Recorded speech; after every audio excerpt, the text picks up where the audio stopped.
what did you see with that storm coming through during the hunt? The birds were all piled up underneath the trees. Were they? Yeah, and then where there was snow, you'd find a single here or there where there's some opening, but it hurt them. It hurt them. Okay, Mark, the first time I've hunted with you and this dog, how do you want us to handle having her out? Well, no bump birds. No foot flushes, no bump birds. There should be enough birds here, pointed birds. Now, if she stops, if she's working and she stops the flush, yeah, you can go ahead and take it. But you both have hunted enough to know, hey, you both know about bump birds or dogs will run them up. Yeah. If you know she ran up, don't shoot it. But if she's running hard and all of a sudden she sticks it, the bird gets up, go ahead. Okay? And will she retrieve to us? Yeah, she won't retrieve to you guys, she'll retrieve to me. But she'll pick it up and bring it right back. Okay. Yeah, she likes retrieving. She likes to hunt dead. Okay. Let's go!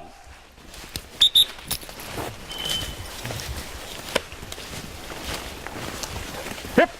Here! Anything with the wire on it, buddy? So you don't lose it. Over here! Let's go!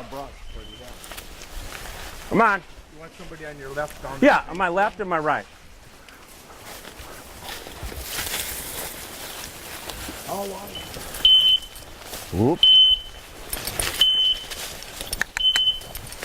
Careful, careful. Woodcock! Whoa! Whoa! But you know what I do notice, Mark, folks? What's that? It's soft. Yeah, The ground is soft. very soft for probing. Yeah, makes it easier for them to drill down.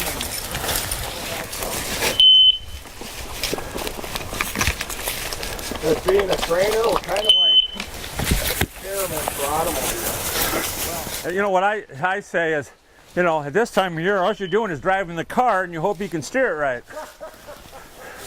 I mean, everybody goes in the woods with a different car. I like driving this one, but everybody has a different car. Careful. Easy.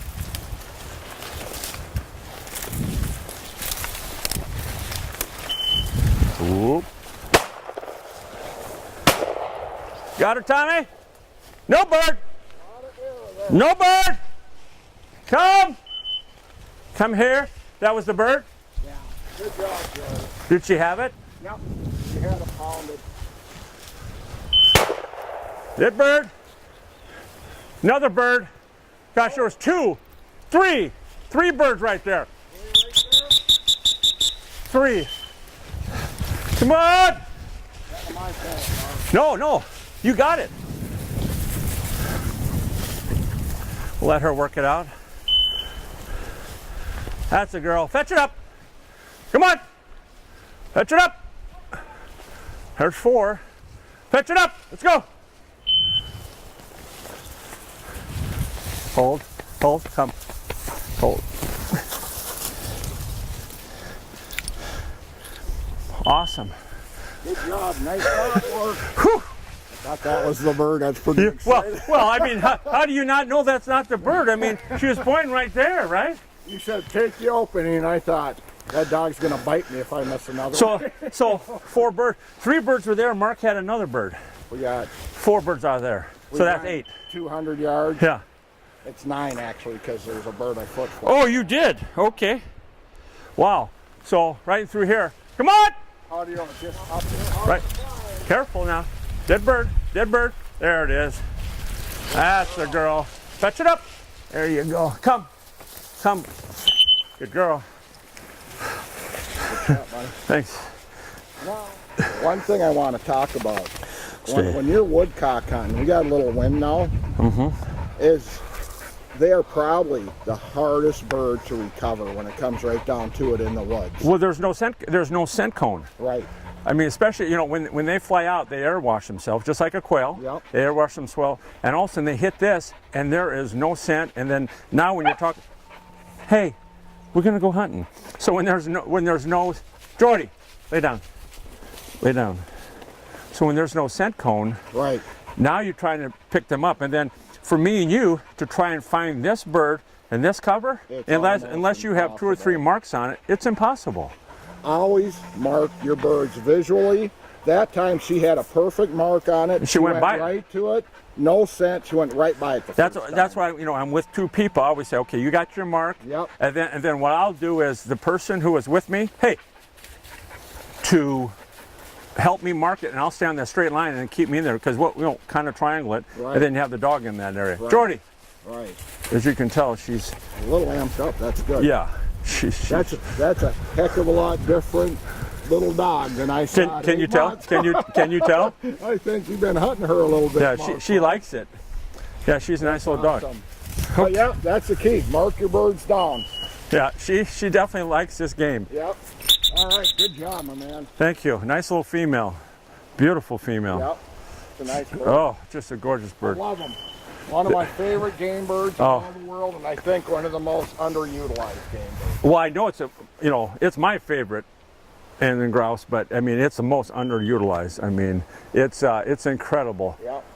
And there went a bird right there. And right off. She's on point. Right Yep. there. It just went off her nose. Yep. Just went off her nose. They're a little flighty today. Yeah. This wind is pushing them. Yep.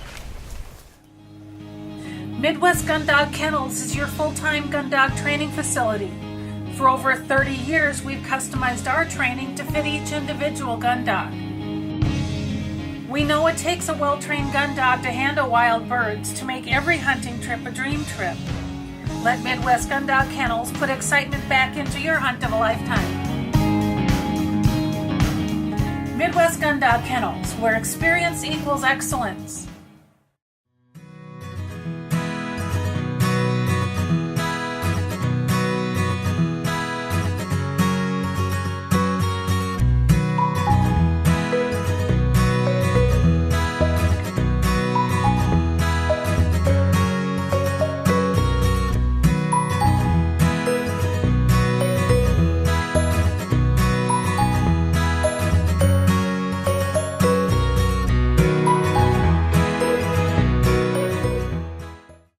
No matter the size, age, or activity level of your best friend, you want a dog food that's natural, feeds great, and is full of all the goodness you demand.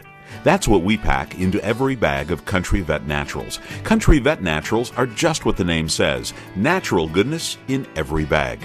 We also make grain-free cat and dog food and treats. Learn more and find a dealer at countryvetnaturals.com. Country Vet Naturals, loved by pets, trusted by owners. Cool. As you might be able to tell, I spend a lot of time behind the shotgun.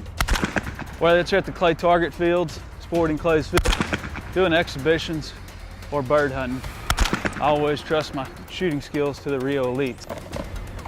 Not only for the lighter recoil, but as you can tell, the harder hitting, consistent patterns.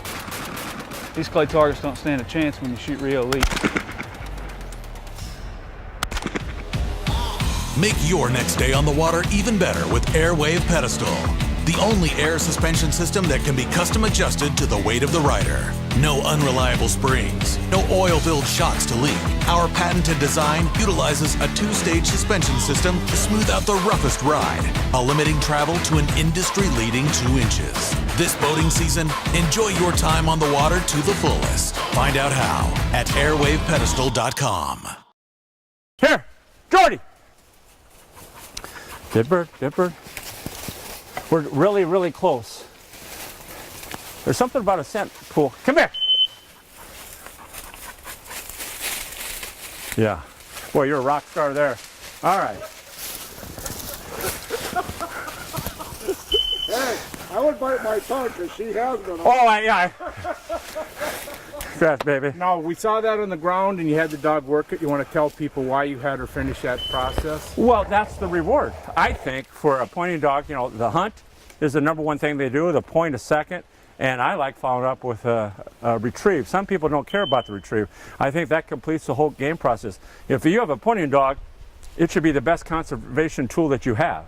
And so, you know, we marked that bird, we got another bird, we came back to it. You don't give up, you don't just say, well, I don't think we found it, you leave it. That's not fair. Absolutely because not. in theory and legally, you should count that as a bird. It's dead, and that goes against your bag limit. You know, you don't just leave it, you know, you have a dog, work it out, and then that's the reward. So all of a sudden she found it, boom, now she's ready to go again. I agree. Yep. Whew. That's Well, let's go downhill. Let's go downhill. Let's I get don't know up. if this one was just tired or shot. Well, you hit it. It was a nice shot. It was about 35 yards. No, No, she's moving. Come on, honey, let's go. You're killing me. You're killing me.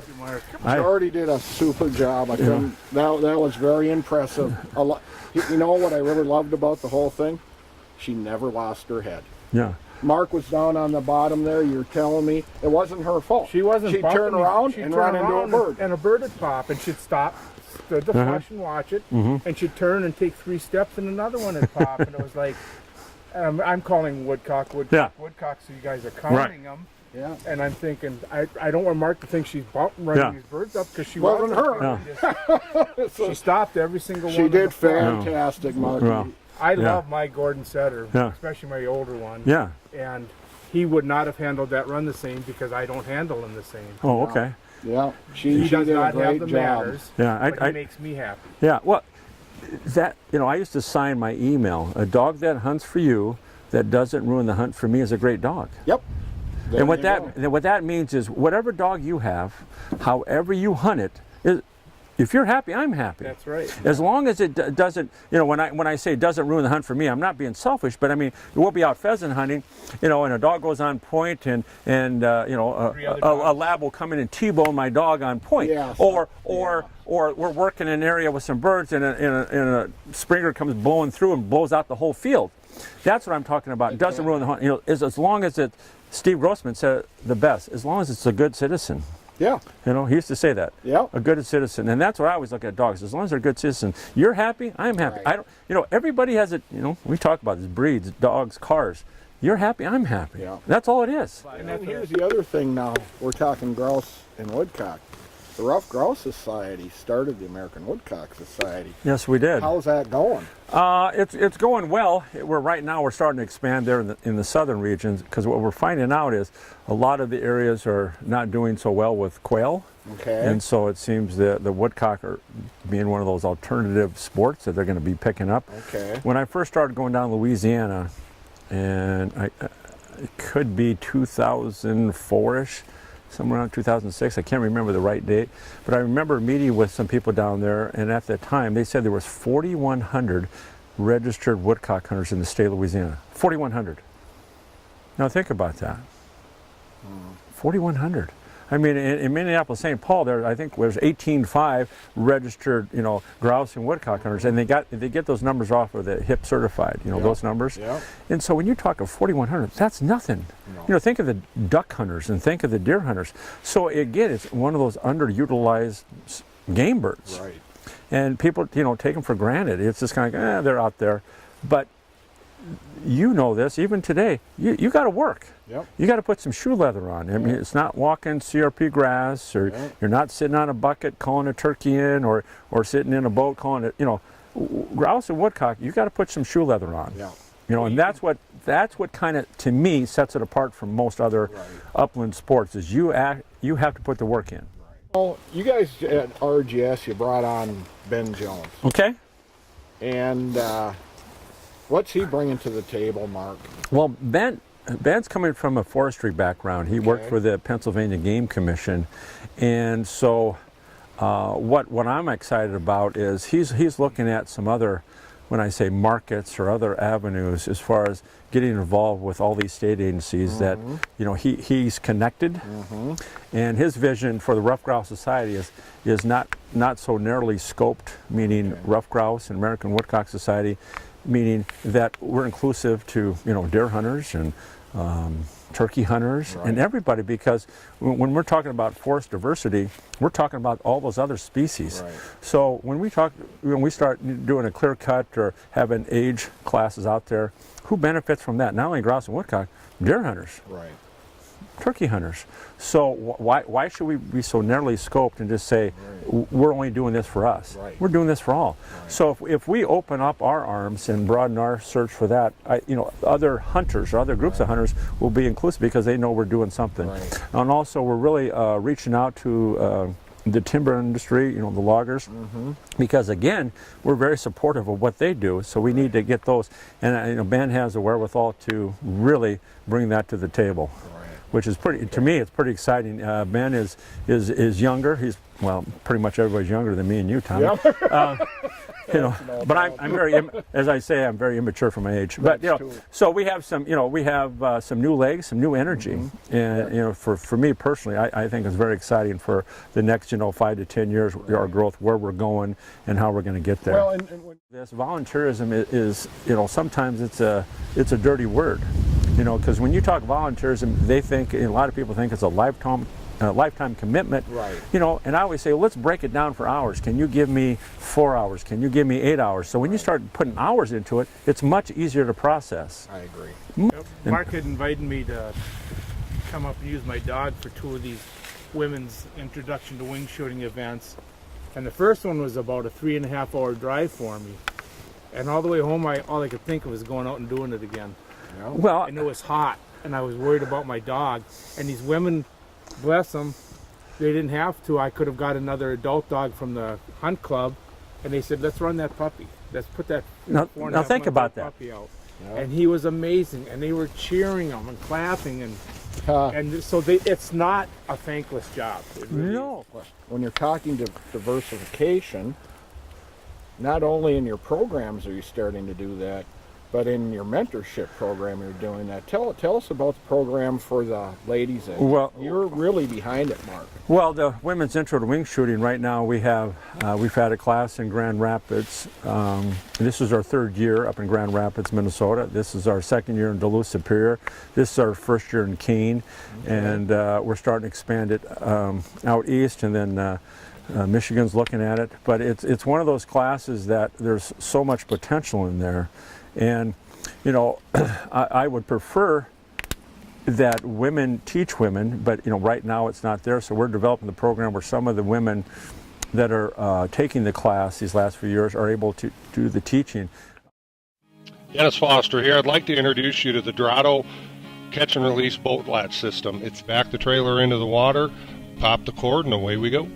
Once our day in the water is done, we simply roll the boat up onto the bunks until it achieves contact with the bow eye. It clicks securely into place, away we go. We're exclusive partners with b2outdoors.com. That's where you're going to want to go and order your very own system. You can enter the promo code iTimePromotions and receive free shipping on your items.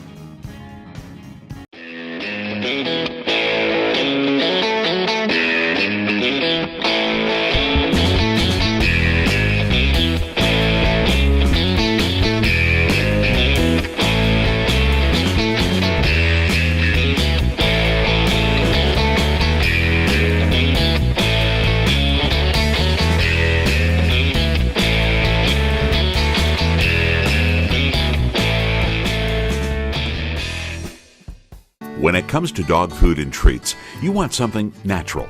A dog food or special reward that feeds great, is made in the USA, and helps your best friend live a long and healthy life. That's what you get with Country Vet Naturals. Natural goodness in every bag. And for those of you who want grain-free, we've got that too. Find a dealer and learn more about Country Vet Naturals dog food, cat food, and treats at countryvetnaturals.com. Country Vet Naturals, loved by pets, trusted by owners.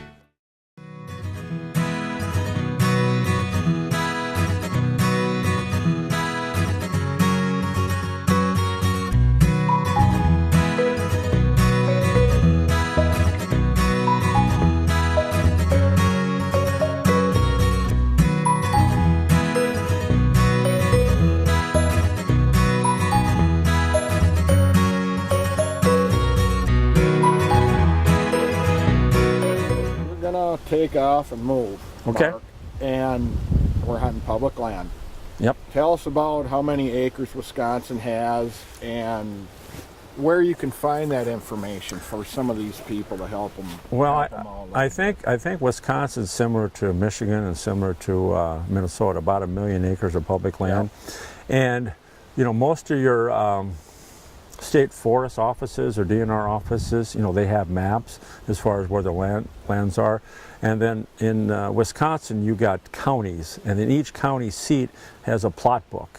Okay. And in the plot book, you can open up the plot book, and it has all the state land, all the public land that's, you know, that's open for hunting. Now, it doesn't tell you the age classes or anything like that. Right. I mean, we have a program right now you know, we have a thing with Onyx X that you can go on through a membership. Right. You can get a discount, so you can get your state map, and you can break it down there as far as your public lands. And then right now they don't have it layered right now with the age class as far as where you're at. But again, it's back to the boundaries, and it also uses that type of app is also good for a GPS. Which a lot of people don't know. So when you're looking at, you pull this up on your phone, you actually know where you're at on this piece of property, which really helps you out when you kind of get lost. If you don't have like 5 compasses like we do. I mean, it's not that I'm afraid to get lost. I'm afraid I don't have another compass. That's what it is. Exactly. Mine's nicer than yours, by the way. Yeah, there you go. But that's what happens. Bigger. Yeah. The compass. But so we got. So that's what's really good about the public lands here is there's so much. But it's the thing is you have to do your legwork. You have to do your legwork to do it. So with your plot book, back to mentoring. I will show anybody how to read a plot book, how to look at it, how to mark it up. But you have to, again, back to boot leather. You got to put some boot leather, but you also have to put some time in your vehicle. Yeah. And you got to say, okay, I'm going to scout this area this weekend. And what I did this when I was moved to Wisconsin. I gave up a lot of hunting hours. Right. Trying out areas like, oh, this is terrible. Well, what was terrible about it? Too old, not the right cover. So I marked it off. But that's how I learned. But you have to be willing to give up those spots. Where some people, they have a milk route. Every Saturday and Sunday, they hit the 4 or 5 spots. Boom, boom, boom, boom, boom. And either there's birds or there's no birds. Right. And so their judgment is off those 4 or 5 spots. Right. That's it. Very limited. So at the end of the year, they say, how'd you do? Well, the birds are down. Well, how many places are down? Oh, these 5. Well, what's going on there? So that's why I say is you gotta be able to give up some hunting hours and some birds in your bag if you can do some scouting. And what that does, that pays off. Yeah. That pays off. Something that was pointed out to me in Michigan a few years ago, we did a similar event as this, a similar day of hunting. We had been driving down the road, we had hunted a couple pretty nice spots, and the 2 guys that were showing us around stopped their truck, so we stopped behind them, and we got out, we went up over a bank that you would never hunt. It was 30 years old, open forest, open oak forest. And we went up over this lip, and there was a big bowl in there, and it was a cut. And you could only access it from the ground in the winter from the other side, so there was no hint on this. No. And I asked the guy, I said, well, how did you ever find this? He goes, well, we got out of the truck. So bottom line, you can have all your maps, all your age class. Yeah. You need to get out of the truck and walk through the woods sometime. Yeah. I had probably my best grouse hunt last year. The first week in December last year in Wisconsin, and what it was is this individual said that he's talked to a few deer hunters, and these deer hunters were deer hunting and bow hunting and everything, and they said, we're seeing grouse everywhere. So we got to this spot, and I looked at this spot, and I drove by this spot at least 10 times a year. 10 times a year. And I said, I've never hunted. I drove by it numerous times, never hunted. So we figured just a little less than 4 hours, we had 24 grouse pointed. Wow. Pointed.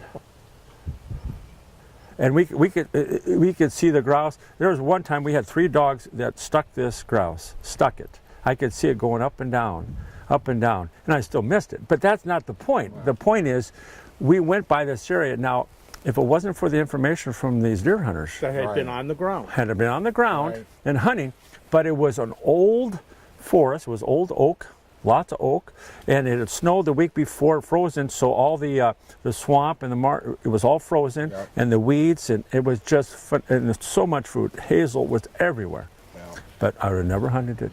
So again, keep your ears open. Listen to other hunters. If you have friends that are deer hunting or bow hunting, they'll say, yeah, I've been seeing grouse, I've been seeing woodcock. Really? Where's that at?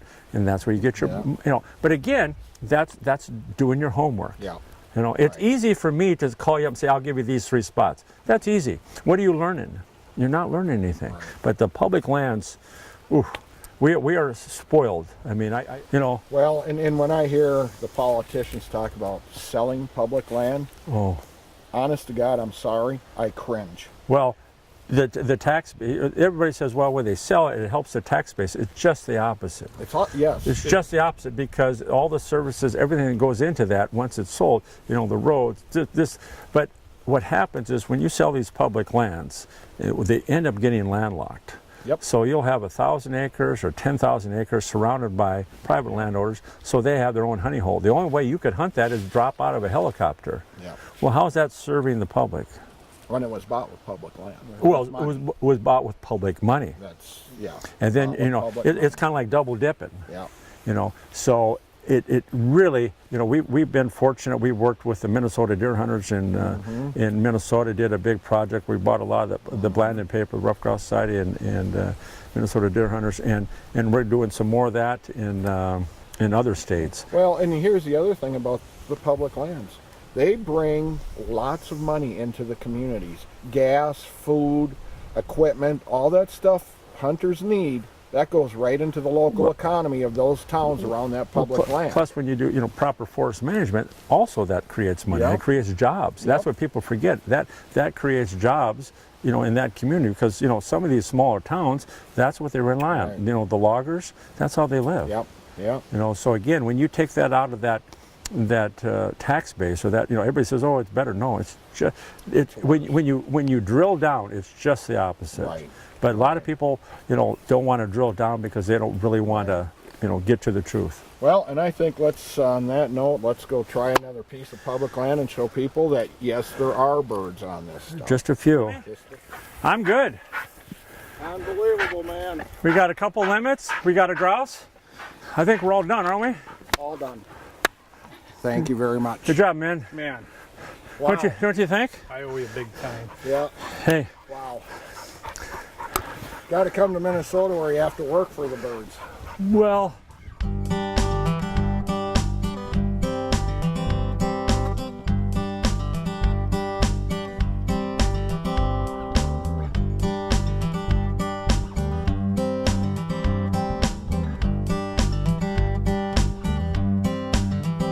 Diesel train rolls down the line as I'm headed for the land of corn and rye. There is a place I'm always satisfied, full of remedies to ease my worried mind, like pulling catfish on the banks of Cherry Cove, watching